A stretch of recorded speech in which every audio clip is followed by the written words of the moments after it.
The experience was absolutely phenomenal. It took a little bit of time to get into the system. I'd lived in France for a year in Strasbourg when I was younger in university, but to get to be at Stade de France for I was 12 days volunteering there, and just getting to meet people from not only France but around the world, both people that are volunteering, working, and those who were coming to watch the events.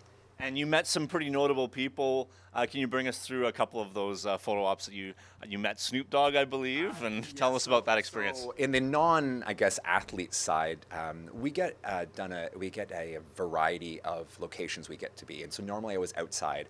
I was put on the VIP lodges once.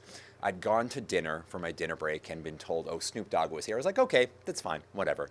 And then, I don't know, an hour and a half later, I was back, and he came up the stairs and wanted a picture with a different group. I said, great, door's open. So grabbed a quick selfie. But not only that, getting to meet athletes from around the world, especially the Canadian athletes, met Alicia Corrigan, one of the silver medalists from rugby, got to see that live, and then met her at Canada Olympic House and met a beach volleyball player. And one of the coolest things that happened is that I met Lauren Ryan, who is a 5,000 meter from Australia, and I said, what a nice name you have. And we joked and talked, and she was nice enough to get me her bib. So that was very nice. She said, I have 20 of them, so I can deal with one. And that was, the Olympics is, you get to have those opportunities, I think, if you sort of create them for yourself and just have a positive mindset and go and have fun and see what happens. What was Canada's spirit there in Paris for the Olympics? How was Canada represented as a whole? I think we were represented quite well.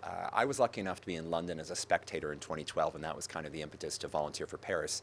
But the cool thing about visiting an Olympics when it's not in your home country is that the athletes, I find, are a little more accessible, depending on the results that way. But it was really cool to be around the other Canadians. And the joke was, when I was outside helping people get through the gates and get out their tickets, that if I saw a Canadian, I would always go and high five them. And people are like, you're not supposed to be too super biased. I'm like, well, I mean, we were all cheering for France when they were playing Fiji in the rugby finals, so this happens too. But as a spirit, it was wonderful, and it's really cool not only Canada, but see everyone dress up and the pride they have in their individual countries.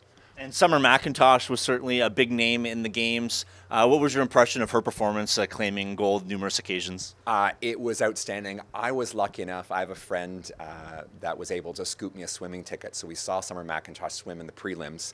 I mean, as soon as it starts, it's done. It feels like that. But her representing Canada was great, and I thought it was really neat that she got to be the flag bearer, with Ethan Katzberg at the end, who's hammer throw I got to see live in the stadium. I actually ended up standing right behind Glenroy Gilbert, one of his coaches, and just right place, right time kind of things. And they were very generous at Stade de France with letting us watch the athletics that way.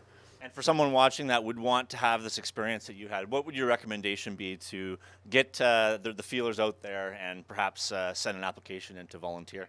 So the best thing you can do, there's a couple of different things. Number one, make sure to get on the official Olympic mailing list. Milan Cortina 2026 is opening up, I think, in a couple of weeks.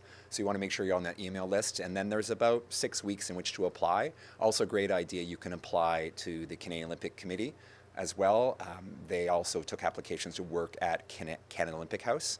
And then also just going on social media, there's already social media groups up for Los Angeles 2028, and that's not even, I mean, I guess it's a thought now that they've had the handover, but just making sure to stay in the loop. And once you get that window of time, make sure, you don't have to rush to get it done that first minute, but make sure to take the time to think about what kind of spirit you want to put forward for your application.